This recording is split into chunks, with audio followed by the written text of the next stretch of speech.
Hi, ഇസ്രായേലിൽ നിന്നാണേ. എന്നും കാണുന്നതിൽ നിന്നും വളരെ വ്യത്യസ്തമായി നല്ല സുന്ദരമായ ഒരു കാഴ്ച തന്നെ ഇസ്രായേലിൽ നിന്നും ഇന്ന് നമുക്ക് കണ്ടാലോ. ഇതൊരു പുണ്യസ്ഥലമാണ് കേട്ടോ, ഒരു തീർത്ഥാടന കേന്ദ്രം. ബഹായി വിശ്വാസത്തിൻ്റെ അല്ല എങ്കിൽ ബഹായി മതവിശ്വാസികളുടെ ഒരു തീർത്ഥാടന കേന്ദ്രം.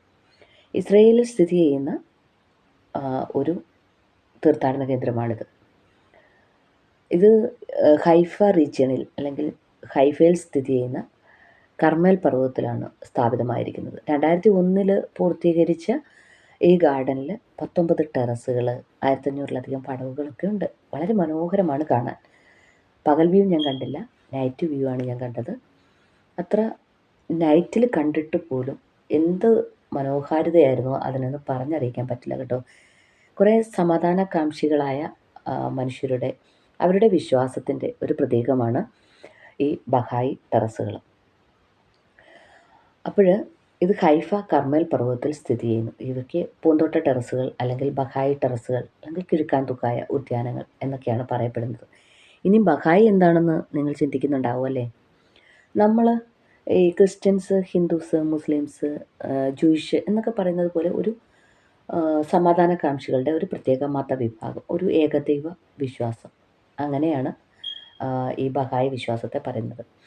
ഹൈഫയിലെ കർമ്മൽ പർവ്വതത്തിൽ പൂന്തോട്ട ടെറസുകൾ അല്ലെങ്കിൽ ബഹായ് ടെറസുകൾ, കിഴുക്കാൻ തുക്കായ ഉദ്യാനം ഇങ്ങനെയൊക്കെ അറിയപ്പെടുന്ന ഈ പുണ്യസ്ഥലം ഇസ്രായേലിലെ ഏറ്റവും പ്രശസ്തമായ ഒരു വിനോദസഞ്ചാര കേന്ദ്രത്തിൽ ഒന്നാണ്. 2001 ഇവ പൂർത്തീകരിച്ചത് കേട്ടോ. ഞാൻ പറഞ്ഞതുപോലെ അനേകം പടവുകളൊക്കെയുള്ള ഒരു സുന്ദരമായ സ്ഥലമാണ്. ഇതിൻ്റെ മധ്യഭാഗമാണ് ഈ ടെമ്പിൾ പോലെ കാണുന്നത്. അവിടെ ഇവിടുത്തെ ഈ ബഹായി വിശ്വാസത്തിൻ്റെ പ്രധാന മതകേന്ദ്രങ്ങളിലൊന്നായ ബാബിൻ്റെ ആരാധനാലയമാണ് ഇപ്പോൾ നമ്മൾ ഈ കാണുന്ന ഈ സുന്ദരമായ സ്ഥലം. അതൊരു ടെമ്പിളാണ്. വാസ്തുശില്പി ആരാണെന്നറിയുമോ? ഇറാനിയായ ഒരു ഫാരിബോസ് സാഹബയായിരുന്നു. 19-ാം നൂറ്റാണ്ടിൽ ബാബറിസത്തിൻ്റെ വികാസത്തിൻ്റെ അന്നൊക്കെ സ്ഥാപിതമായതാണ്. അന്ന് സ്ഥാപിതമായ ഒരു ഏകദൈവ മതവിശ്വാസം. ഈ മനുഷ്യരാശിയുടെയും എല്ലാ മതങ്ങളുടെയും ഒരു ഏകത്വത്തെ ഊന്നി പറയുന്ന ഒരു ലോകസമാധാനം തേടപ്പെടുന്ന ഒരു മതം. പേർഷ്യൻ ബഹാവുല്ലയും അദ്ദേഹത്തിൻ്റെ മകൻ അബ്ദുൽ ബഹയും ചേർന്നാണ് ബഹായി വിശ്വാസം സ്ഥാപിച്ചത്. ഇപ്പോഴും നമ്മൾ കാണുന്നത് ഹൈഫയിലുള്ളതാണ്. ഇതുപോലെ തന്നെ ഒരെണ്ണം അക്കോയിലും ഉണ്ട്. അത് മൗണ്ടെയിൻ അല്ല, സാധാരണ സ്ഥലത്ത് തന്നെയാണ്. പക്ഷേ അതും ഇതുപോലെ തന്നെ ഒരു തീർത്ഥാടന കേന്ദ്രമാണ്, ഒപ്പം തന്നെ ഒരു വിനോദസഞ്ചാര കേന്ദ്രമായി തീർത്തിരിക്കുന്നവയുമാണ്. അക്കോയിലെയും ഹൈഫയിലെയും ബഹായി പുണ്യസ്ഥലങ്ങളും പൂന്തോട്ടങ്ങളും ഈ പുണ്യസ്ഥലങ്ങൾ സന്ദർശിക്കാനും പ്രാർത്ഥിക്കാനും ഒക്കെ എത്തുന്ന ലോകത്തിൻ്റെ പല ഭാഗങ്ങളിൽ നിന്നുള്ള ആൾക്കാരാണ്. അങ്ങനെ ഈ ബഹായി വിശ്വാസികളുടെ ഒരു തീർത്ഥാടകരുടെ അല്ലെങ്കിൽ ആത്മീയ കേന്ദ്രമായിട്ടാണ് ഇതിനെ നിർമ്മിച്ചിരിക്കുന്നത്. ഈ സൈറ്റുകൾ മനുഷ്യരാശിക്കുള്ള ഒരു സമ്മാനമായും കൂടാതെ മനുഷ്യരാശിയിലെ ഓരോ അംഗത്തിനായും തുറന്നു കൊടുത്തിരിക്കുന്നവയാണ്.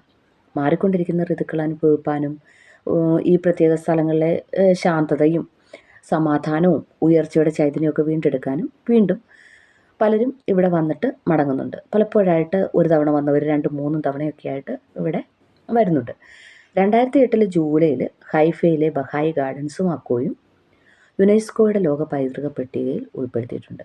ബഹായി വിശ്വാസത്തിൻ്റെ അനുയായികൾക്കുള്ള പുണ്യസ്ഥലങ്ങളും തീർത്ഥാടന സ്ഥലങ്ങളും എന്ന നിലയിൽ അവരുടെ മികച്ച സാർവത്രിക മൂല്യം അംഗീകരിക്കപ്പെട്ടവയാണ് കേട്ടോ.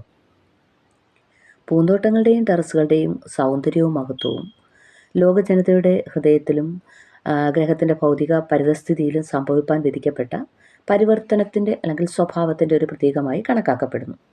അത്ര സുന്ദരമാണ് ഈ ബഹായി ഗാർഡൻ അല്ലെങ്കിൽ കിഴുക്കാൻ തൂക്കായ ഈ ഉദ്യാനങ്ങൾ.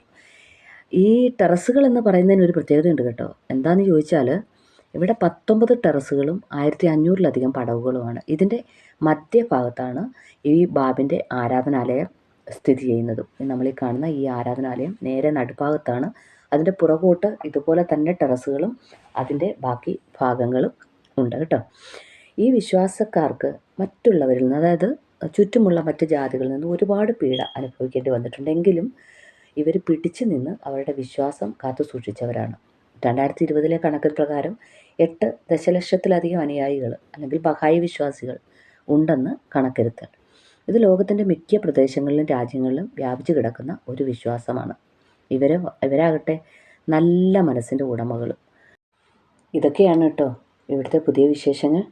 ഇനിയും നല്ല വിശേഷങ്ങളും സുന്ദരമായ കാഴ്ചകളും ഒക്കെയായി നമുക്ക് വീണ്ടും കാണാം. അതുവരേക്കും എല്ലാവർക്കും നല്ലൊരു ദിനം വീണ്ടും ആശംസിക്കുന്നു.